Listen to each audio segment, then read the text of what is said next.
எனது ஆத்மாவின் ஆத்மாக்களே, நான் உங்கள் பிரபஞ்ச தேவி தாரணி. இன்னைக்கு நம்ம பார்க்க போகிற வீடியோவில் வந்து நியூட்டன்ஸ் லாஸ், நியூட்டனின் விதிகள் அப்படின்ற தலைப்பில் தான் வீடியோ வந்து நம்ம பார்க்க போகிறோம். சரி, இப்போ இந்த நியூட்டன்ஸ் லாஸ், நியூட்டனின் விதிகள் அப்படின்றதுல நியூட்டன் எத்தனை லாஸ் கொடுத்துருக்காங்க, அதுக்கான டெஃபினிஷன் என்ன, அதுக்கான விளக்கம் என்ன அப்படின்றத நம்ம பார்க்கலாம். சரி, அதில் ஃபர்ஸ்ட் லைனாக நான் என்ன எழுதியிருக்கேன், who is the best scientist in this world அப்படின்னு ஒரு கொஷின் கேட்டிருக்கேன். அதுக்கு ஆன்சர் என்ன போட்டிருக்கேன், சர் ஐசக் நியூட்டன் அப்படின்னு சொல்லி போட்டிருக்கேனா. அப்போ இந்த உலகத்திலே பெஸ்ட் சயின்டிஸ்ட் யார் அப்படின்னா உண்மையிலே ஐசக் நியூட்டன் தான். சரிங்களா, நியூட்டன் உங்களுக்கு தெரியும் தானே, எல்லாருமே கேள்விப்பட்டிருப்பீங்க உங்கள் லைஃப்பில். ஃபோர்ஸுக்கான டெஃபனிஷன் விளக்கம்ன்றத, ஒரு ஆப்பிள் அவங்க தலையில் விழுந்தபோது இது ஏன் கீழே விழுகுது, அது மேலே போகாதா, ஒரு ஆப்பிள் வந்து பழமாயி பழுத்துருச்சு அப்படின்னா அது வந்து மேலே ஏன் போகலை, ஏன் கீழே விழுகுது அப்படின்னு சொல்லி ஒரு கேள்வி கேட்டு அது மூலியமாக அது வந்து கிராவிடேஷ்னல் ஃபோர்ஸ் அப்படின்றது பூமிக்கு இருக்கிறனால தான் எந்த ஒரு பொருளையுமே அட்ராக்ட் பண்ணி உள்ளுக்குள்ளே இழுத்துக்கிறது, அதாவது பூமிக்கு மேலே இழுத்துக்கிறது.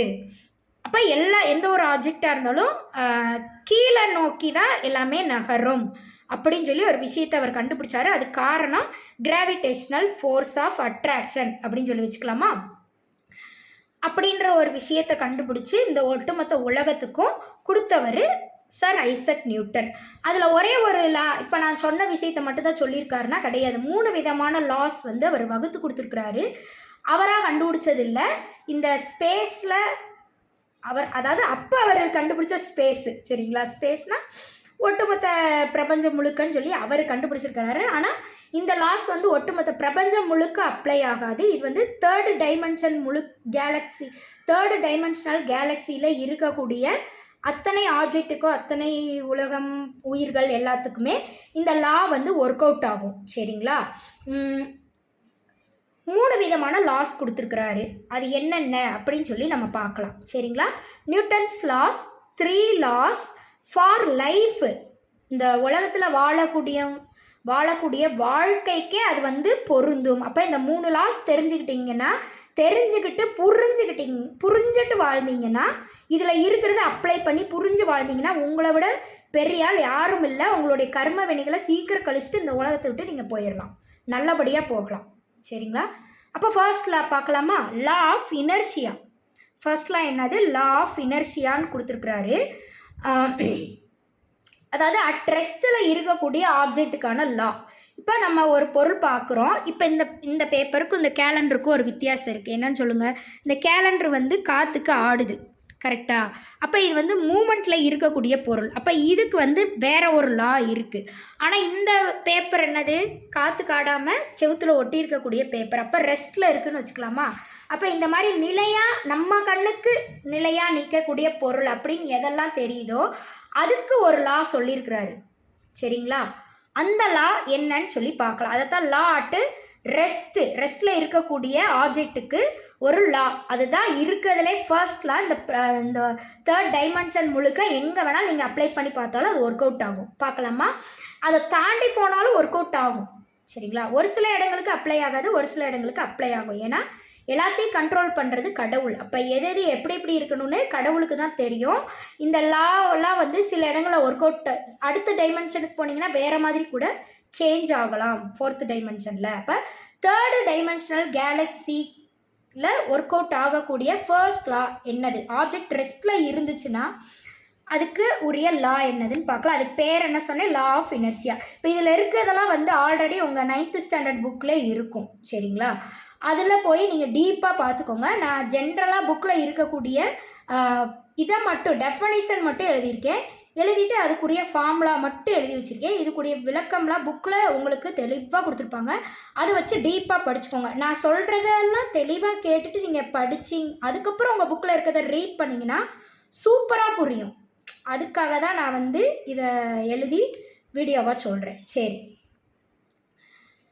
law of inertia, an object will remain at rest or keep moving at a constant speed and in a straight line unless acted upon by an external force. சரிங்களா, ஃபஸ்ட்டு லா என்னன்னு பார்ப்போம், அதுக்கப்புறம் அதுக்குரிய ஈக்குவேஷனை பார்க்கலாம். an object will remain at rest. அப்போ இதான் நான் சொன்னது. எந்த ஒரு ஆப்ஜெக்ட்டும் இந்த தேர்டு டைமென்ஷனல் கேலக்சியில் நீங்கள் எங்கே போய் வச்சாலும் சரி, ஸ்பேஸில் வச்சாலும் சரி, எங்கிட்டு வச்சாலும் சரி, ஒரு ஆப்ஜெக்ட்டு ரெஸ்ட்டில் இருக்குது நிலைய, அந்த ஆப்ஜெக்ட்டுக்குன்னு ஒரு மோஷன் இல்லை, அதனுடைய விருப்பப்படி எந்த ஒரு மோஷனும் இல்லாமல் ரெஸ்ட்டில் இருக்குது, அப்படியே நிலையாக இருக்குது அப்படின்னா அதை நிலையாக நிற்கிறது, அப்படியே நிற்கிது அப்படின்னு சொல்லி நம்ம சொல்லக்கூடாது அப்படின்னு சொல்கிறாங்க. ஏன் சொல்லக்கூடாதுன்னா, are keep moving at a constant speed. எந்த ஒரு ஆப்ஜெக்டும் இந்த பிரபஞ்சத்தில் ரெஸ்ட்டில் இருக்காது, அப்படியே நிலையெல்லாம் நிற்காது. அது எந்த ஒரு ஆப்ஜெக்டாக இருந்தாலும் சரி, அது ஒரு ஆட்டமுடைய காம்பினேஷன் தான். அது எல்லாருக்குமே தெரிஞ்சது தானே. அணுக்களின் கூட்டு தான் எந்த ஒரு ஆப்ஜெக்டாக இருந்தாலும் இந்த பிரபஞ்சத்தில். சரிங்களா? அப்போ ஆட்டம்னா அதுக்கு எப்பயுமே மோஷன் இருந்துக்கிட்டே இருக்கும். எலக்ட்ரான் எனி டைம் சுற்றிக்கிட்டே தான் இருக்கும். அப்போ எப்படி அட் ரெஸ்ட்டில் இருக்குதுன்னு நம்ம சொல்ல முடியும்? நம்ம கண்ணுக்கு ரெஸ்ட்டில் இருக்குது, ஆனால் அந்த ஆட்டமோடைய உள்ளுக்குள்ளே நம்ம போய் பார்த்தோம்னா அந்த எலக்ட்ரான் எனி டைம் சுற்றிக்கிட்டே தான் இருக்கும். இப்போ ரெஸ்ட்டில் கிடையாது. அதை தான் யூனிஃபார்ம் மோஷன் அப்படின்னு சொல்லுவாங்க. யூனிஃபார்ம் மோஷன்னு சொல்லலாம், இல்லைன்னா கான்ஸ்டன்ட் ஸ்பீடுன்னு சொல்லலாம். இந்த லாவோடைய டெஃபினேஷன் ஒவ்வொரு விதமான ஹையர் கிளாஸஸ் போகும்போது ஒவ்வொரு மாதிரி எழுதி வச்சுருப்பாங்க. அது எல்லாத்துக்குமான மீனிங் ஒன்று தான். அதை மட்டும் நான் உங்களுக்கு சொல்கிறேன். ஆர் கீப்பிங், இந்த ஆப்ஜெக்ட்லாம் ரெஸ்ட்டில் இருக்காது. எந்த ஒரு ஆப்ஜெக்டும் ரெஸ்ட்டில் இருக்காது, நிலையாக நிற்காது. ஏன் அப்படின்னா, or keep moving at a constant ஸ்பீடில் தான் இருக்கும். புரிஞ்சிருச்சுங்களா? அப்போ எலக்ட்ரான் எனி டைம் உள்ளுக்குள்ளே சுற்றிக்கிட்டே தான் இருக்கும். அதுக்கு ஒரு ஸ்டாப்புன்றதே இருக்காது. ஸ்டாப்னா ஒட்டுமொத்த பிரபஞ்சத்தை கடவுள் நிறுத்தி வச்சா தான் உண்டு. சரிங்களா? அது இல்லைன்னா அதைத்தான் நான் அசைந்தால் அசையும் அகிலம் எல்லாமே அப்படின்னு சொல்லியிருக்கிறாங்க. அந்த பாட்டு அந்த பாட்டுக்கான அர்த்தம் அதுதான். அப்படின்னா என்னது? கடவுள் இயங்கிட்டு இருக்கிற வரைக்கும் பிரபஞ்சம் இயங்கிட்டே தான் இருக்கும். கடவுள் ஸ்டாப் பண்ணிட்டாங்க, கடவுள் இயக்கத்தை ஸ்டாப் பண்ணிட்டாங்கன்னா ஒன்றுமற்ற நிலையில் ஒரே இறைவனா ஒன்றா இருப்பாங்கன்னு சொல்லியிருக்கிறேன். ரெண்டாக இருக்கிற வரைக்கும் இறைவன் இறைவி அப்படின்னு ரெண்டாக இருக்கிற வரைக்கும் இந்த பிரபஞ்சம் இயங்கிக்கிட்டே தான் இருக்கும். உலகம் வேணால் நம்ம இந்த உலகம் வேணால் அழிஞ்சு போகலாம், ஆனால் வேறு சில உலகங்கள் எப்பயுமே இயங்கிக்கிட்டே தான் இருக்கும். ஒட்டு மொத்தத்தையும் ஸ்டாப் பண்ணணும்னா கடவுள் அங்கே ஸ்டாப் ஆகணும்.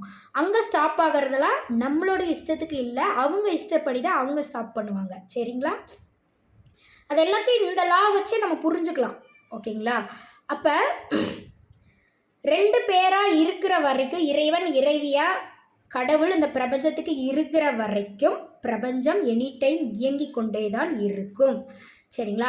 அதில் எல்லா ஆப்ஜெக்ட்டு உயிர்கள் எல்லாமே இயங்கி கொண்டே தான் இருக்கும். அப்போ நம்ம இறந்துட்டோன்னா நம்ம அப்படியே முடிஞ்சிட்டோம் கிடையாது. ஆத்மாவுக்கு இயக்கம் இருக்குது தானே, அது அப்படியும் நீங்கள் இந்த விஷயத்தை எடுத்துக்கலாம். அப்போ ஆத்மா எப்போ அழியணும், இறைவனோட இறைவனா ஒன்றிணையணும்னு கடவுள் நினைக்கிறாங்களோ அப்போ தான் அதுக்கு அழிவுன்றது இருக்கும். அது வரைக்கும் ஆத்மாவுக்கு அழிவில்லை. அதுக்கு ஆத்மாவுக்கு எப்பயுமே அழிவில்லைன்னு சொல்லக்கூடாது. சரிங்களா? அதுக்கு ஒரு விதி இருக்குது. அந்த விதி முடிஞ்சோடனே அந்த ஆத்மாவும் இறைவனோட இறைவனா ஐக்கியமாயிரும். ஓகேங்களா? அப்போ அந்த ஆத்மா அழிஞ்சு போய்டுன்னு சொல்லி வச்சுக்கலாம். அது இறை ஆத்மாவாக மாறிடும், ஜீவாத்மாவாக இருக்காது. ஓகேங்களா? சரி, அது மாதிரி எந்த ஒரு பொருளையுமே நீங்கள் வச்சுக்கலாம். Or keep moving at a constant speed and in a straight line acted upon by an external force.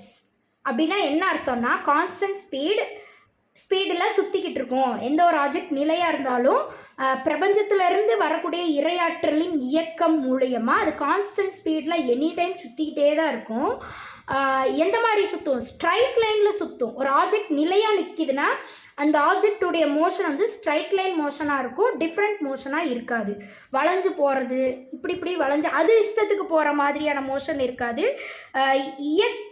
இயற்கையான விதியில் இருக்கக்கூடிய மோஷன் என்னவோ அதுபடி இயங்கும். இப்போ அதுக்கு எக்ஸாம்பிள் என்னென்னா, சூரியனை பூமி சுற்றுது, எலிப்டிக்கல் மோஷனில் சுற்றுது அப்படின்னு எல்லாருக்கும் தெரியும். அது எப்படி சுற்றுது? மாறி மாறி சுற்றுதா? ஜிக்ஸாக்லையா சுற்றிட்டு இருக்கு சூரியனை பூமி? இல்லை. எப்படி சுற்றுது?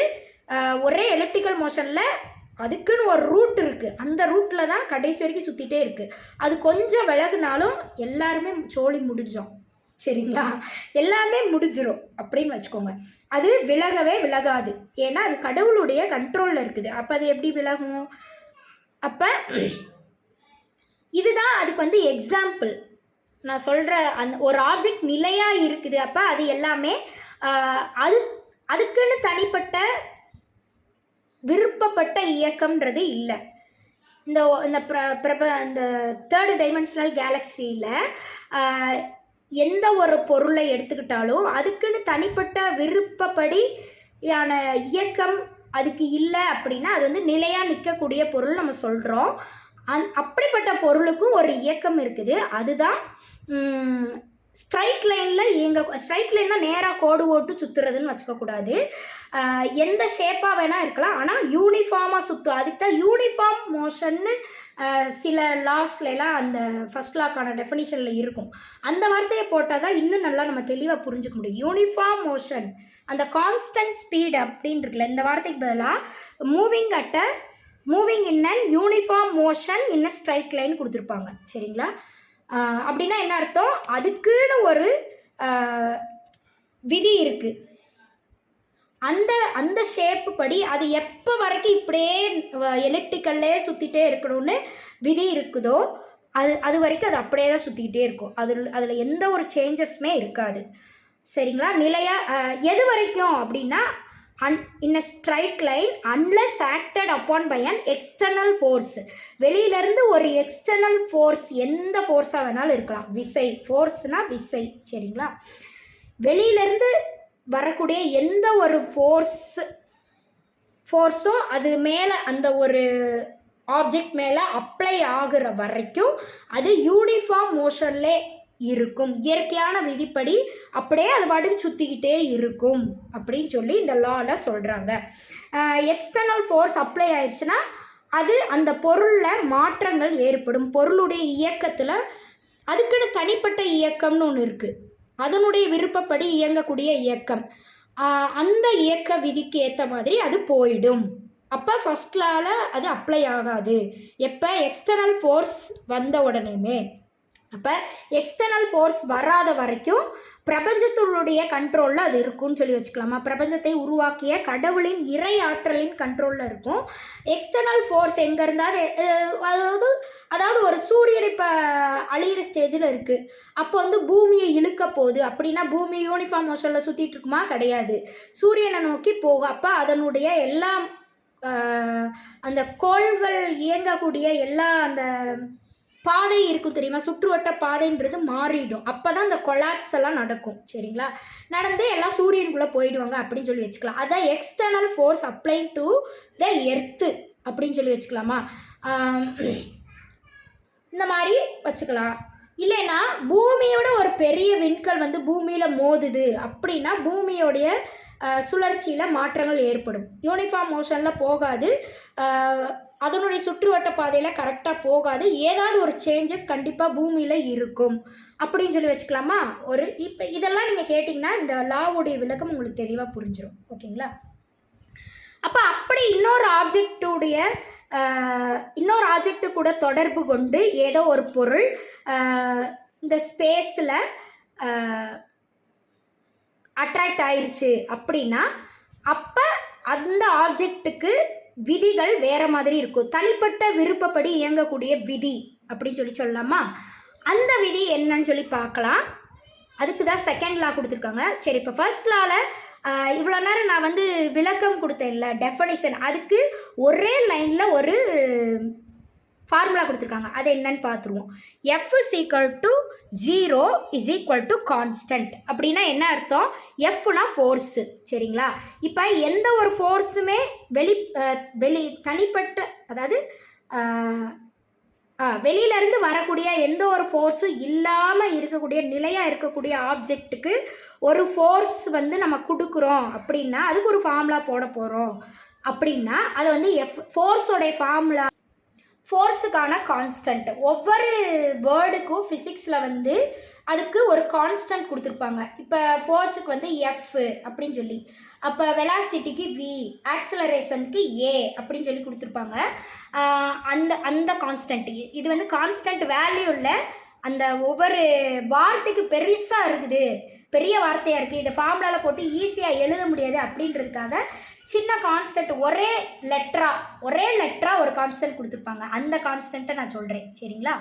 வேரியபிள்னு வச்சுக்கலாமா? அதுக்குரிய வேரியபிள்னு கூட அதை நாங்கள் சொல்லக்கூடாது. வேரியபிள்னே வச்சுக்கோங்க. வேரியபிள், கான்ஸ்டன்ட் இதெல்லாம் இந்த இடத்துல என்ன சொல்கிறேன்னா,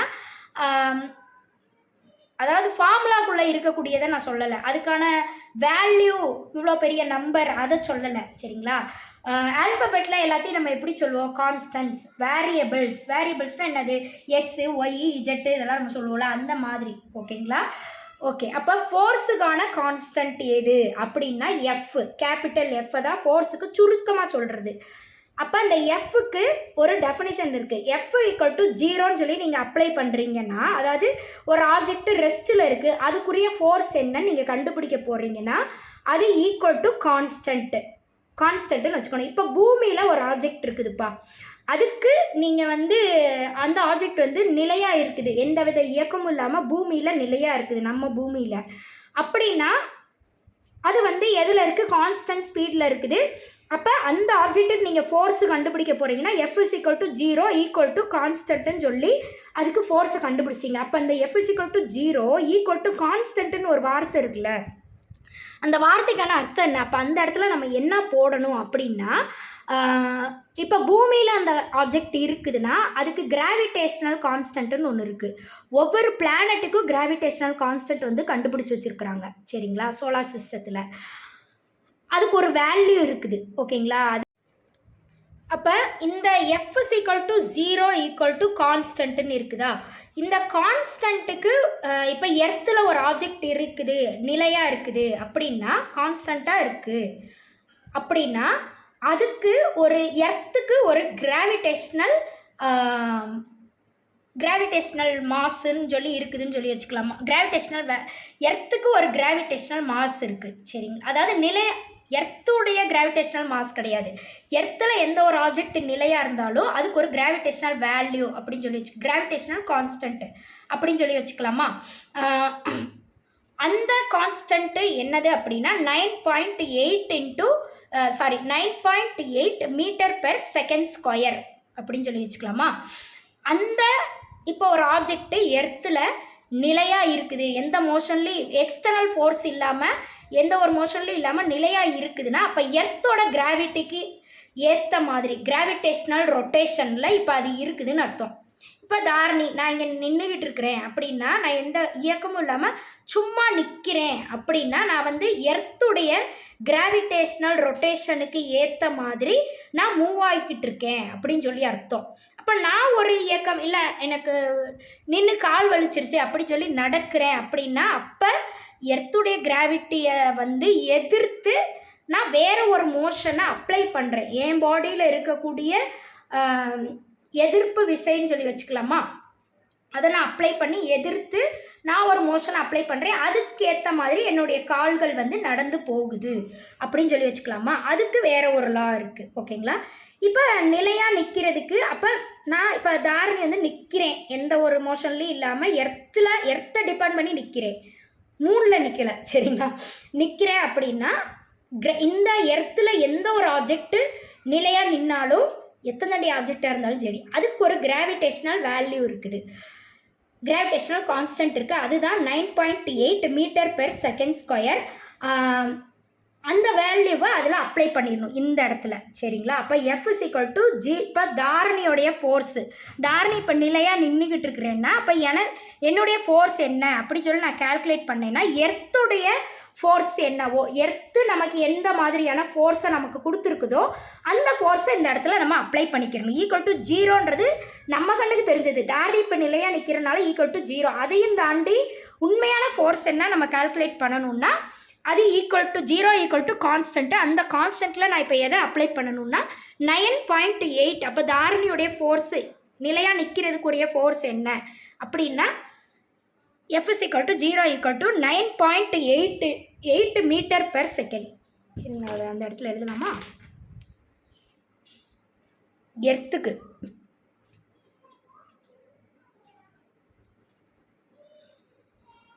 மீட்டர் பெர் செகண்ட் ஸ்கொயர். சரிங்களா? அப்படின்ற வேல்யூ இப்போ வந்து எந்த ஒரு ஆப்ஜெக்ட்டும் இந்த இடத்துல நிலையாக நிற்கிறதுக்கு, அப்போ நிலையாக நின்றுச்சுன்னா அது என்ன ஆகும்? எர்த்துடைய ரொட்டேஷன், கிராவிடேஷ்னல் ரொட்டேஷன், வெறும் ரொட்டேஷன் இல்லை, கிராவிடேஷ்னல் ரொட்டேஷனுக்கு ஏற்ற மாதிரி அந்த டிபெண்டன்சியில் அது வாழும் அப்படின்னு சொல்லி சொல்கிறாங்க. இப்போ முடிஞ்சிருச்சா? இப்போ புரிஞ்சிருச்சா?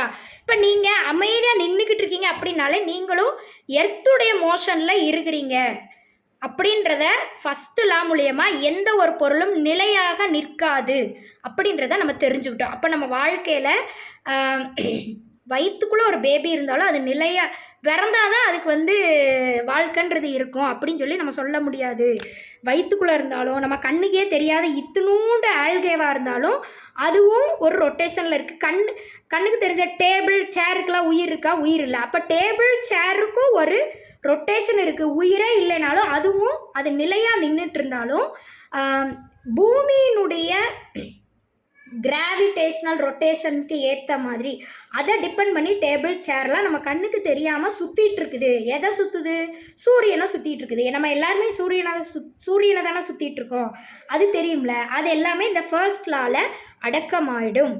இப்போ ஒரு பொருள் நிலையாக இருக்குது, ஒரு பொருளோ உயிரோ எதுவாக இருந்தாலும் பூமியிலையோ அல்லது ஸ்பேஸ் தேர்டு டைமென்ஷனல் ஸ்பேஸில் கொண்டு போய் எதை வச்சாலும் அது நிலையாக இருக்குது அப்படின்னா அது வந்து அப்படியே இருக்குதுன்னு அர்த்தம் இல்லை. அது வந்து அங்கே இருக்கக்கூடிய யூனிஃபார்ம் மோஷனுக்கு ஏற்ற மாதிரி அது வந்து எனி டைம் சுற்றிட்டே தான் இருக்குது. அதனுடைய எலக்ட்ரான் வந்து எனி டைம் மோஷன்லே தான் இருக்கும் அப்படின்றத நமக்கு புரிய வச்சுட்டாங்க நியூட்டன். சரி, அப்போ எக்ஸ்டர்னல் ஃபோர்ஸை இப்போ நான் வந்து அப்ளை பண்ணிட்டேன்.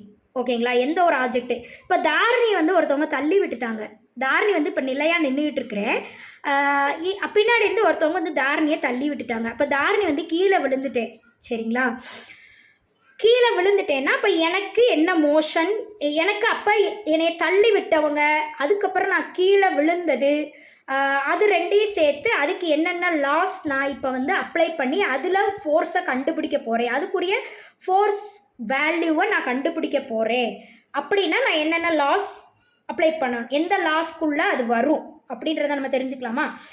அப்போ இந்த இடத்துல 2 லாஸ் வந்து அப்ளை பண்ண முடியும். சரிங்களா? எக்ஸ்டர்னல் ஃபோர்ஸ் வர்றதுக்கு முன்னாடி தாரணியை வந்து நிலையாக நின்னப்போ ஃபர்ஸ்ட் லா அப்ளை பண்ணி பார்த்தோம், லா ஆஃப் இனர்ஷியா. இப்போ தாரணியை ஒருத்தவங்க பின்னாடி இருந்து தள்ளி விட்டுட்டாங்க. சரிங்களா? அப்போ லா ஆஃப் மோஷனில் அது வரும். தள்ளி விட்டதுக்கப்புறம், தள்ளி விட்டுற வரைக்கும் லா ஆஃப் மோஷன், புரியுதுங்களா? தள்ளி விட்டதுக்கப்புறம் ஒரு ரியாக்ஷன் நடக்குது. தள்ளி விட்டதுக்கப்புறம் தாரணி கீழே விழுந்துட்டான். புரியுதா நான் சொல்கிறது? கீழே விழுந்துட்டேன் அப்படின்னா அது வந்து ஆக்ஷன் அண்டு ரியாக்ஷன். ஃபஸ்ட்டு கொடுத்தது ஆக்ஷன், அதாவது எக்ஸ்டர்னல் ஆக்ஷன் சொல்லி வச்சுக்கலாமா? எக்ஸ்டர்னல் ஃபோர்ஸ் மூலிமா ஒரு விஷயம் நடந்துருச்சு. தாரணி வந்து ஒருத்தவங்க தள்ளி விட்டுட்டாங்க. அதுக்கப்புறம் அதனால் ஏற்பட்ட விளைவு, அந்த ஆக்ஷன்னால் ஏற்பட்ட ரியாக்ஷன் தான். ரியாக்ஷனை நம்ம தெரிஞ்சுக்கணும். அதுக்கப்புறம் தாரணி வந்து என்ன ஆனா? தள்ளி விட்டதுக்கப்புறம் ஏதாவது ஒரு சேரை பிடிச்சி நின்றுட்டாளா, இல்லை அதுக்கப்புறம் திருப்பி கீழே விழுந்துட்டாளா, அதுக்கப்புறம் என்ன ஆனா அப்படின்றத நம்ம தெரிஞ்சுக்கக்கூடிய விஷயங்கள்லாம் எதில் இருக்குன்னா தேர்டு லாவில் இருக்கும். இப்போ உங்களுக்கு புரிஞ்சிருச்சா? இதெல்லாம் நீங்கள் தெளிவாக கேட்டிங்கனாலே 3 லாவும் வாழ்க்கைக்கும் சரி சயின்ஸுக்கும் சரி புக்கில் படித்தாலும் எக்ஸாம்பிள் எழுதினாலும் எல்லாத்துலேயும் தெளிவாக அடித்து 100 மார்க் எடுத்துடலாம். அதாவது இந்த லாக்கு எவ்வளோ மார்க் கொடுக்குறாங்களோ அதை நீங்கள் அப்படியே எடுத்துடலாம். லைஃப்லேயும் காடுகிட்டே நீங்கள் வந்து 100 மார்க்ஸ் எடுக்க முடியும். இந்த 3ஐயும் நான் சொல்கிறதெல்லாம் தெளிவாக கேட்டு புரிஞ்சுட்டீங்க அப்படின்னா. சரிங்களா? தெளிவாக கவனிச்சுக்கிட்டே வாங்க. ஒரே ஒரு எக்ஸாம்பிளை வச்சு பூராத்தையும் சொல்லிடலாம். ஓகே, அப்போ மறுபடியும் நான் சொல்கிறேன். இப்போ தாரணி வந்து நிலையாக நிற்கிறப்ப ஃபர்ஸ்ட்லாம் சொன்னேன். தாரணி எல்லாத்துலேயும் நம்ம ஃபோர்ஸ் தான் கால்குலேட் பண்ண போகிறோம். சரிங்களா? தாரணியை ஒருத்தவங்க பின்னாடி இருந்து தள்ளி விட்டோடனே தள்ளி விட்ட அந்த விஷயத்துலேருந்து ஒரு ஃபோர்ஸ் தள்ளி விட்டுட்டாங்க. வேற ஒருத்தவங்க என்னை தள்ளி விட்டாங்க. அவங்களுடைய ஃபோர்ஸ் எவ்வளோ ஃபோர்ஸ் கொண்டு என்னை தள்ளி விட்டாங்க அப்படின்றத யாரை தள்ளி விட்டாங்க? தாரணியை தள்ளி விட்டாங்க. அது வரைக்கும் இருக்கக்கூடிய விஷயங்களில் நம்ம ஃபோர்ஸ் வேல்யூ கால்குலேட் பண்ணணும். எவ்வளோ அமௌண்ட் ஆஃப் ஃபோர்ஸ் கொடுத்து தள்ளி விட்டாங்க, யாரை தள்ளி விட்டாங்க அப்படின்னு தெரிஞ்சுக்கணுன்னா அதுக்கு நம்ம எந்த லா அப்ளை பண்ணணும்? லா ஆஃப் மோஷன்ற செகண்ட் லாவை அப்ளை பண்ணணும். சரிங்களா? லா ஆஃப் ஆக்சிலரேஷன்னும் அதை சொல்லுவாங்க. சரிங்களா? இப்போ தாரணியை தள்ளி விட்டோடனே தாரணிக்கு என்ன நடந்துச்சு? அந்த ஃபோர்ஸ் மூலியமா, எக்ஸ்டர்னல் ஃபோர்ஸ் மூலியமா தாரணிக்கு என்ன நடந்துச்சு அப்படின்றத நம்ம தெரிஞ்சுக்கணும். அப்படின்னா நம்ம எந்த லாக்கு போகணும், law of action and reaction, அதை தான் கர்மா அப்படின்னு சொல்லி சொல்கிறாங்க. ஓகேங்களா? அப்போ லா ஆஃப் அட்ராக்ஷன் ஒன்று கிடையவே கிடையாது இந்த இடத்துல. அப்போ தேர்ட் லா வரும்போது நான் தெளிவாக சொல்கிறேன். இப்போ செகண்ட் லாக்கு முதல்ல போவோம். இப்போ தாரணியை ஒருத்தர் பின்னாடி இருந்து தள்ளி விட்டுட்டியான். ஓகே, அதை எதில் போகிறோம்? Law of motion, law of acceleration சொல்லுவாங்க. ஆக்சிலரேஷன் என்னன்னு சொல்கிறேன், அதுக்கு தான் டெஃபினிஷன் கீழே கொடுத்துருக்காங்க. The acceleration of an object is directly proportional to the force applied to it and is inversely, வெயிட் பண்ணுங்க, ஆடுதுன்னு நினைக்கிறேன் camera, force applied to it and is inversely proportional to its mass அப்படின்னு சொல்லி கொடுத்துருக்குறாங்க. இப்போ நான் டெஃபினிஷன் வந்து ரீட் பண்ணிட்டேன். இப்போ இதுக்கான அர்த்தம் என்ன அப்படின்னா, ஒரு பொருளை இன்னொரு பொருள் மூலயமா, இன்னொரு வேறு ஏதோ ஒரு எக்ஸ்டர்னல் பொருள் மூலயமா ஒரு பொருள் இயங்க போகுது, இயங்கிருச்சு அப்படின்னா அங்கே அந்த பொருளுக்கு என்ன கிடைக்கும்னா ஆக்சிலரேஷன் மூலயமா தான் அது வந்து இன்னொரு பொருளில் அப்ளை பண்ண முடியும். ஒரு பொருள் நிலையாக நிற்கிது, இன்னொரு பொருளை வச்சு இன்னொரு பொருளோ ஒரு நபரோ வந்து இந்த ஒரு பொருளை வந்து டிஸ்ட்ராக்ட் பண்ணணும், இன்ட்ராக்ட் பண்ணணும், டிஸ்ட்ராக்ட் பண்ணணும், டிஸ்டர்ப் பண்ணணும் அப்படின்னு நினைக்கிறாங்க அப்படின்னா எது மூலயமா பண்ண முடியும்னா ஆக்சிலரேஷன் அப்படின்றது மூலயமா தான் நம்ம பண்ண முடியும். காரில் ஆக்சிலரேட்டர் அப்படின்னு சொல்லுவாங்கள்ல, ஆக்சிலேட்டர்னு சொல்லுவாங்க எல்லாரும், அது பேர் ஆக்சிலரேட்டர். சரிங்களா? ஸ்பீடை சேஞ்ச் பண்ணுறது. நேராக நம்ம போயிட்டுருக்கோம், திடீர்னு வந்து நம்ம ஸ்பீடை மாற்றணும், இந்த ஸ்பீடு வேணாம், கொஞ்சம் ஸ்பீடை குறைக்கணும், இல்லை ஸ்பீடு பிரேக்கர்கிட்ட போகும்போது ஸ்பீடை குறைச்சி பிரேக் போட்டு நம்ம வந்து மேலே ஏறி போகணும் அப்படின்னு நம்ம நினைக்கும் போது நம்ம எதை அமுக்குவோம்? அந்த பிரேக்கு, அப்புறம் ஆக்சிலரேட்டர், இதெல்லாம் நம்ம வந்து அமுக்குவோம். சரிங்களா? அப்போ அது என்னது? ஆக்சிலரேட்டர்ன்றது எதுக்கு யூஸ் பண்ணுறாங்க? கார்லேயும் பைக்லேயும் ஸ்பீடை சேஞ்ச் பண்ணுறதுக்கு. சரிங்களா? நேராக நம்ம போயிட்டுருக்கோம், ஒரு விதமான ஸ்பீட்லேயே போயிட்டுருக்கோம், திடீர்னு ஸ்பீடை சேஞ்ச் பண்ணணும்னா ஆக்சிலரேட்டர் வச்சு தான் சேஞ்ச் பண்ணுவாங்க. அதை ஆக்சிலேட்டர்னு சொல்லி எல்லோரும் சொல்லி வச்சுருக்கனால தான் அதுக்கு மீனிங் எல்லாருக்கும் புரியல. அப்போ எந்த ஒரு பொருளாக இருந்தாலும் சரி, எதுவாக இருந்தாலும் சரி, அதனுடைய ஸ்பீடை, அதுக்கு ஒரு சேஞ்சஸ் நடக்குது அப்படின்னா அதுக்கு பேர் என்னது? ஆக்சிலரேஷன் அர்த்தம். ஓகேங்களா? சரி, இந்த அளவுக்கு தெரிஞ்சுக்கோங்க. அடுத்து நான் விளக்கம் சொல்ல உங்களுக்கு இன்னும் தெளிவாக புரியும். ஓகே, ஆக்சிலரேஷன் ஆஃப் அன் ஆப்ஜெக்டை, இப்போ நீங்கள் object is directly proportional to the force. இப்போ வெளியிலேருந்து ஒருத்தவங்க எனக்கு ஃபோர்ஸ் அப்ளை பண்ணாங்க, தாரணிக்கு ஃபோர்ஸ் அப்ளை பண்ணிட்டாங்கன்னா தாரணிக்கு என்ன நடக்கும்னா, அவங்க எவ்வளோ அமௌண்ட் ஆஃப் ஃபோர்ஸ் அப்ளை பண்ணாங்களோ அந்த அளவுக்கு நான் வந்து சேஞ்ச் ஆவேன். சரிங்களா? இப்போ அழுத்தம் கொடுத்து என்னை தள்ளி விட்டுட்டாங்கன்னா எனக்கு முன்னாடி, என் கண்ணுக்கு முன்னாடி எதுவுமே எந்த ஒரு பொருளும் இல்லைன்னா நச்சுன்னு கீழே விழுந்து எனக்கு அடிபட்டுரும். கரெக்டுங்களா? இல்லை ரொம்ப லைட்டாக தான் தள்ளி விட்டாங்கன்னா நான் லைட்டாக அந்த இடத்துலேருந்து கொஞ்சம் தூரம் நகர்ந்து போய் நிற்பேன். அவ்வளோதான் என்கிட்ட வந்து சேஞ்சஸ்ன்றது இருக்கும். அதைத்தான் சொல்கிறாங்க. ஸ்பீடு தானே இந்த இடத்துல வந்து சேஞ்ச் ஆகுது. நான் முதல்ல நிலையாக நின்றுக்கிட்டு இருக்கேன், இன்னொருத்தவங்க தள்ளி விட்டுட்டாங்கன்னா அதுக்கு வந்து ஸ்பீடுன்றது வந்துடும். அது எதனால? எக்ஸ்டர்னல் ஃபோர்ஸ் மூலயமா. இன்னொருத்தவங்க தள்ளிவிட்ட ஃபோர்ஸ் எவ்வளவோ அதுக்கேற்ற மாதிரி என்னுடைய ஸ்பீடுன்றது சேஞ்ச் ஆகும் அப்படின்றது நான் சொல்ல வரேன். ஓகேங்களா? அப்போ இப்போ தெளிவாக புரிஞ்சிருச்சா ஆக்சிலரேஷன்னா என்னதுன்னு? வெளியிலேருந்து ஒரு ஃபோர்ஸ் கொடுக்கறது மூலயமா இன்னொரு ஆப்ஜெக்டில் என்ன நடக்குது, அது நிலையாக நின்றுட்டு இருந்தது எப்படி சேஞ்ச் ஆகுது, அது எப்படி வேணால் சேஞ்ச் ஆகலாம். அது வந்து நடந்ததுக்கு அப்புறம் தான் தெரியாது எப்படி சேஞ்ச் ஆகுதுன்றது, உடனே சொல்ல முடியாது. சரிங்களா? கரெக்டு தானே? அது எப்படி சேஞ்ச் ஆகுதோ அந்த சேஞ்சுக்கு பேர் தான் என்னது? ஆக்சிலரேஷன். அந்த ஆக்சிலரேஷனை பொறுத்து தான் அது வந்து சேஞ்ச் ஆகுது. அந்த ஆப்ஜெக்டில் என்ன ஒரு நிகழ்வு ஏற்படணுமோ அது வந்து ஆக்சிலரேஷனை பொறுத்து தான் சேஞ்ச் ஆகும் அப்படின்னு சொல்லி சொல்கிறாங்க. சரி, அந்த ஆக்சிலரேஷனை பொறுத்து சேஞ்ச் ஆகும். எதுக்காக ஆக்சிலரேஷனை பொறுத்து சேஞ்ச் ஆகுதுன்னா வெளியிலேருந்து ஒரு ஃபோர்ஸ் கொடுத்துருக்குறாங்க. புரிஞ்சிருச்சா? தெளிவாக புரியும். மறுபடியும் இந்த வீடியோவை கேட்டு பார்த்தீங்கன்னா நான் சொல்ல வந்தது தெளிவாக புரியும். சரிங்களா? இப்போது ஒரு ஃபோர்ஸை வெளியிலேருந்து கொடுத்தோடனே, இன்னொரு பொருளுக்கு கொடுத்தோடனே அதில் வந்து ஆக்சிலரேஷன்ன்றது சேஞ்ச், அதாவது ஸ்பீடு வேரியபிள் ஆகுது. ஸ்பீடு வேரியேஷன் ஆச்சுனாலே அதுக்கு பேர் ஆக்சிலரேஷன் சொன்னேன். அது எப்படி வேணால் சேஞ்ச் ஆகலாம், அது எல்லாமே ஆக்சிலரேஷன் தான் சொல்லணும். அது என்ன சேஞ்ச் அந்த இடத்துல நடந்துச்சோ அதுக்கு பேர் ஆக்சிலரேஷன். புரியுதுங்களா? இப்போ என்னை தள்ளி விட்டோன்னே எனக்கு என்ன சேஞ்சஸ் நடந்துச்சோ அதுக்கு பேர் ஆக்சிலரேஷன் அப்படின்னு சொல்லி வச்சுக்கோங்க. ஓகேங்களா? ஸ்பீடு தான் சேஞ்ச் ஆகுது. ஸ்பீடை தான் அதில் நம்ம வந்து ஸ்பீடில் எவ்வளோ வேரியேஷன் ஆயிருக்கு அப்படின்றத நம்ம கண்டுபிடிக்க போகிறோம். எந்த மாதிரி எவ்வளோ ஸ்பீடு சேஞ்ச் ஆச்சு? தாரணி தள்ளி விட்டதுக்கப்புறமா அப்படியே நின்றுனா, இல்லை அதுக்கப்புறம் போய் கீழே விழுந்துட்டேனா, இல்லை அதுக்கப்புறம் ஏதோ ஒரு பொருளை பிடிச்சி நின்றுட்டேனா அப்படின்றத எல்லாமே என்னது ஆக்சிலரேஷன். சரிங்களா? இப்போ இன்னொரு விஷயமும் அதில் இருக்குது. And is inversely proportional to its mass. அப்படின்னா என்ன அர்த்தம்னா, அவங்க அந்த ஆக்சிலரேஷன் வந்து ஆக்சிலரேஷனை அதாவது இந்த எக்ஸ்டர்னல் ஃபோர்ஸ் கொடுத்தோன்னே தாரணிக்கு என்ன நடந்துச்சோ அது வந்து ஆக்சிலரேஷன் சொல்லிட்டேன். என்ன வேணால் நடந்திருக்கும் அப்படின்னு சொல்லிட்டேன். அப்போ எக்ஸாக்டாக என்ன தான் நடந்திருக்கோ அப்படின்னு நம்ம தெரிஞ்சுக்கணுன்னா தாரணியை பொறுத்து, தாரணிக்குள்ளே இன்பில்ட்டாக எவ்வளோ ஃபோர்ஸ் இருக்குது, இப்போ அவங்க தள்ளி விட்டோன்னே என்னால் எவ்வளோ தாங்க முடியும், எனக்குன்னு ஒரு கெப்பாசிட்டி இருக்குது தானே. கரெக்டாக எல்லாருக்குமே ஒரு கெப்பாசிட்டி, எல்லா பொருளுக்கும் ஒரு கெப்பாசிட்டி இருக்குது இந்த எர்த்து முழுக்க. ஃபஸ்ட்டு இந்த எர்த்தை வச்சே நம்ம படிப்போம். அப்புறம் நீங்கள் போய் ஸ்பேஸில் அப்ளை பண்ணுறதெல்லாம் அப்புறம் பார்த்துக்குவோம். எர்த்தில் இருக்கிறதே தெரிஞ்சுக்க தெரில, அது டேரெக்டாக அடுத்து ஸ்பேஸுக்கு போயிடுவாங்க நேராக. சரிங்களா? சிரிப்பு தான் வரும் எனக்கு சில நேரம். ஓகே, ஸ்பேஸில் இருக்கிறத நம்ம ஏன் தெரிஞ்சுக்கணுன்னா, மூணில் என்ன நடக்குது, நிலாவை பொறுத்து தான் இந்த உலகத்தில் கடல் மாற்றம் முதற்கொண்டு இருக்குது அப்படின்றதுக்காக ஸ்பேஸில் இருக்கிறதையும் தெரிஞ்சுக்க நினைக்கிறாங்க. சரிங்களா? அப்போ அதையும் நம்ம தெரிஞ்சுக்கலாம், தப்பு இல்லை. ஓகேங்களா? அதெல்லாம் அப்புறம் பார்ப்போம். முதல்ல எர்த்துக்குள்ளே என்ன நடக்குதுன்னு நம்ம பார்க்கலாம். அப்போ தாரணிக்கு அப்ளை பண்ணோன்னே தாரணிக்கு ஒரு கெப்பாசிட்டி இருக்கும் தெரியுமா, அதை பொறுத்து தானே எனக்கு என்ன நடந்திருக்குன்றதை நம்ம தெரிஞ்சுக்க முடியும். கரெக்டாக? இப்போ தாரணி நிலையாக நிற்கிறேன், தாரணி ரொம்ப ஸ்ட்ராங்கான ஆளுன்னு வச்சுக்கோங்களேன். அப்போ என்னை ஒருத்தவங்க தள்ளி விட்டாலும் நான் அப்படியே தான் நின்றுட்டுருப்பேன். சரிங்களா?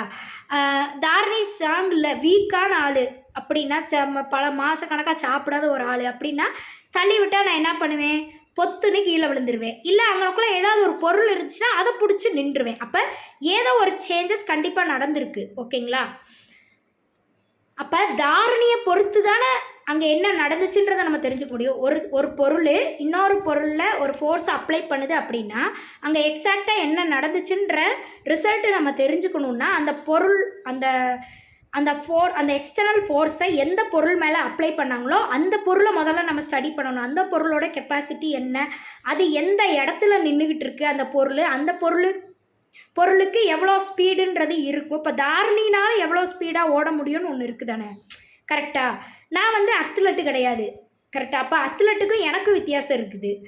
அப்போ என்னால் எவ்வளோ ஸ்பீடாக ஓட முடியும் அந்தெல்லாம் இருக்குது தானே. இப்போ அத்லெட்டு எவ்வளோ ஸ்பீடாக தள்ளி விட்டாங்கன்னா எவ்வளோ ஸ்பீடாக அந்த இடத்துலேருந்து எஸ்கேப் ஆகி ஓடுவாங்க. இப்போ ஒரு நாய் துரத்துதுன்னு வச்சுக்குவோமா, அப்போ நான் அத்லெட் இல்லை, தாரணி அத்லெட் இல்லைன்னா ஸ்பீடு கம்மியாக தான் ஓடுவேன்.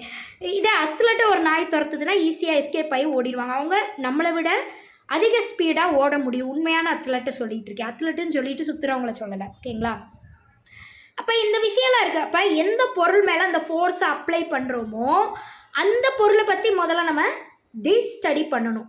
அந்த பொருள் யார், இன்னார், எந்த இடத்துல நின்றுக்கிட்டு இருக்குது, எவ்வளோ ஸ்பீடு அந்த பொருளுக்கு அது நிலையாக நிற்கும் போது அதுக்குன்னு ஒரு கெப்பாசிட்டி எவ்வளோ இருக்குது. அப்போ எக்ஸ்டர்னல் ஃபோர்ஸ் கொடுத்தா அது எந்த அளவுக்கு ஸ்பீடை அப்ளை பண்ணி எஸ்கேப் ஆகி அந்த இடத்த விட்டு போகும், இதெல்லாம் ஸ்டடி பண்ணணும். சரிங்களா? அப்போ தான் உண்மையிலே தாரணிக்கு என்ன நடந்துச்சு அப்படின்றத நம்ம தெரிஞ்சுக்க முடியும். அப்போ ரிசல்ட் என்னன்னு இப்போ தெரிஞ்சுக்க போகிறோம்.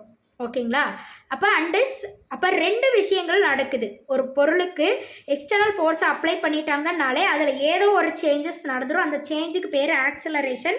என்ன சேஞ்சு எக்ஸாக்டாக நடக்கும் அப்படின்றத நம்ம தெரிஞ்சுக்கணுன்னா, ரிசல்ட் என்ன தெரிஞ்சுக்கணுன்னா, அப்போ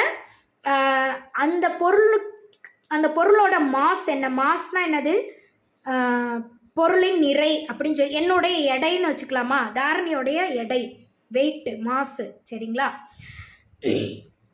என்னுடைய கெப்பாசிட்டின்னு வச்சுக்கலாம் அந்த இடத்துல. ஓகேங்களா? எல்லாத்துக்குமே மாசத்தான் சொல்லுவோம்.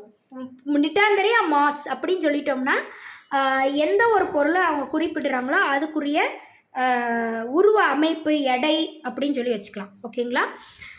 அப்போ வெயிட்டு வேறு, மாஸ் வேறு, ரெண்டுக்கும் வித்தியாசம் இருக்குது. வெயிட்டுனா எடை, மாசுனா நிறை. சரிங்களா? அதை வித்தியாசம்லாம் அது நீங்கள் உங்கள் புக்கிலே போட்டிருக்கோம், அதெல்லாம் நீங்கள் பார்த்து தெரிஞ்சுக்கோங்க. சரிங்களா? அப்போ தாரணிக்குரிய கெப்பாசிட்டி என்னவோ அதுக்கேற்ற மாதிரி அங்கே ரியாக்ஷன்றது நடந்திருக்கும். எனக்கு கொடுத்த ஆக்ஷனுக்கான வெளியிலேருந்து கொடுத்த ஆக்ஷனுக்கான ரியாக்ஷன் ரிசல்ட் எப்போ வரும்? ஃபஸ்ட்டு ஆக்சிலரேஷன் மூலியமாக அந்த ரிசல்ட் வந்து வெளிப்பட்டுருச்சு.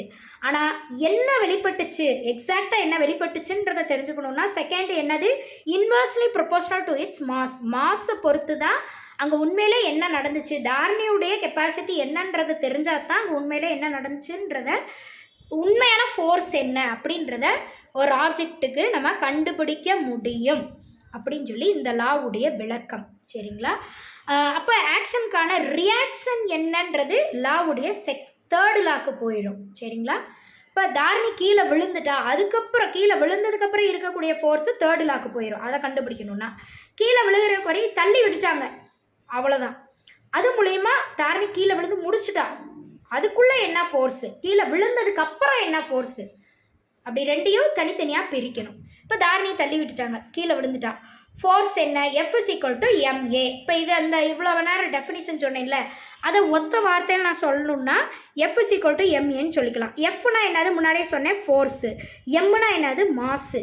ஏனா என்னது, ஆக்சிலரேஷன். சரிங்களா? ஏ தான் ஆக்சிலரேஷன், ஸ்மால் ஏ. சரிங்களா?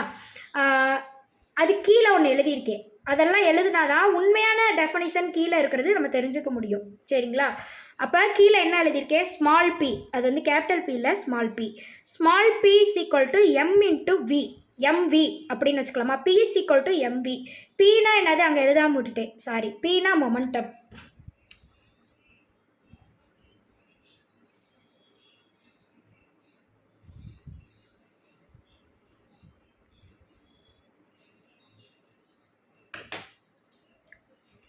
ஒரு பொருள் நகரக்கூடிய நிலையில் இருந்துச்சு அப்படின்னா அதுக்கு வந்து எந்த ஒரு பொருளும் நகர்ந்துக்கிட்டு இருக்கு அப்படின்னா அதை வந்து மொமெண்டம் அப்படின்னு சொல்லி சொல்லுவாங்க. சரிங்களா? மூவ் ஆகிட்டுருக்கு, பேரில் புரியுது தானே உங்களுக்கு, மொமெண்டம் மூவ் ஆகிட்டுருக்கு. அது மூவ் ஆகிட்டுருக்குன்னா அது எவ்வளோ ஸ்பீடில் மூவ் ஆச்சு, எப்படி மூவ் ஆச்சுன்றதை கால்குலேஷன் பண்ணணும்னா அதுக்கு நம்ம வந்து மொமெண்டம் கால்குலேட் பண்ணணும். அதுக்குடைய ஃபார்முலா தான் பி, அதுக்குடைய கான்ஸ்டன்ட் பி. அதுக்குடைய ஃபார்முலா என்னது, P = mv, mass into velocity. அப்போ எம்னா மாஸ்ன்னு சொல்லிட்டு வினா வெலாசிட்டின்னு சொல்லிட்டேன். இப்போ இந்த லா ஆஃப் மோஷனுக்குரிய விளக்கத்தை வந்து நம்ம பார்த்தோம். இதுக்குரிய ஃபார்முலாவை எப்படி ஒரே லைனில் அப்ளை பண்ணி இந்த லாவை கொண்டு போகிறாங்க, நம்ம அந்த ஃபார்முலாவை நம்ம எப்படி புரிஞ்சுக்கிறது. இப்போ F = maன்னு இருக்குன்னா எப்படி அந்த ஃபார்முலா வந்துச்சு, எந்த ஃபார்முலாவிலேருந்து அந்த ஃபார்முலா வந்துச்சுன்றத அடுத்த வீடியோவில் பார்க்கலாம். இப்போ ஃபர்ஸ்ட் லாவும் செகண்ட் லாக்குரிய விளக்கத்தை நல்லா தெளிவாக தெரிஞ்சுட்டு நாளைக்கு வீடியோவில் அந்த செகண்ட் லாக்குரிய ஃபார்முலாக்கான விளக்கத்தை நான் கொடுத்துட்டு அடுத்து இப்போ தாரணியை தள்ளி விட்டோன்னே ஒரு ரியாக்ஷன் நடந்துச்சு தெரியுமா, கீழே விழுந்துட்டேன் அல்லது ஒரு பொருளை பிடிச்சி நின்றுட்டேன் அப்படின்னா அதுக்கப்புறம் தாரணிக்கு என்ன நடந்துச்சு, என்ன ரிசல்ட்டு, விழுந்ததுக்கப்புறம் அல்லது பிடிச்சி நின்னதுக்கப்புறம் தாரணிக்கு என்ன நடந்துச்சு அப்படின்றத நம்ம தெரிஞ்சுக்கிறது தான் action and reaction, law of reaction சொல்லி வச்சுக்கலாமா. Law of action and reaction, அதாவது ஒரு ஆக்ஷன் கொடுத்தோம் அந்த ஆக்ஷனுக்கு என்ன ரியாக்ஷன் ஏற்பட்டுச்சு அப்படின்றது தேர்டு லா. அந்த லாவை பார்த்து அதுக்குரிய டெஃபினிஷன் பார்த்து விளக்கம் பார்த்து அதுக்குரிய ஃபார்முலாவை தெரிஞ்சுக்கிட்டு அந்த தேர்ட் லாவில் தான் நம்ம கர்மானா என்னன்னு தெரிஞ்சுக்க போகிறோம். இப்போ இந்த 2 லாவை முதல்ல எல்லோரும் தெளிவுபடுத்திட்டு வாங்க. வீடியோ புரியலன்னா போட்டு கேட்டு பாருங்கள். ஏன்னா இந்த லா 2 நீங்கள் தெளிவாக தெரிஞ்சாதான் எந்த ஒரு படிப்புமே நீங்கள் வந்து படிக்க முடியும், இந்த உலகத்தில் வாழவே முடியும். முதல்ல இந்த லா தெரியாமல் தயவுசெய்து இனிமேல் இருக்கக்கூடிய ஜென்ரேஷன் பிள்ளைங்க இந்த 2 லாவுடைய உண்மையான விளக்கம் பொருளுக்கும் அப்ளை பண்ணி பார்க்கணும், நம்மளுடைய லைஃபுக்கே அப்ளை பண்ணி பார்க்கணும். அப்போ தான் நம்மளால் வாழவே முடியும். சரிங்களா? அதனால தெளிவாக பார்த்துட்டு வாங்க என்று கூறி விடை பெறுகிறேன்.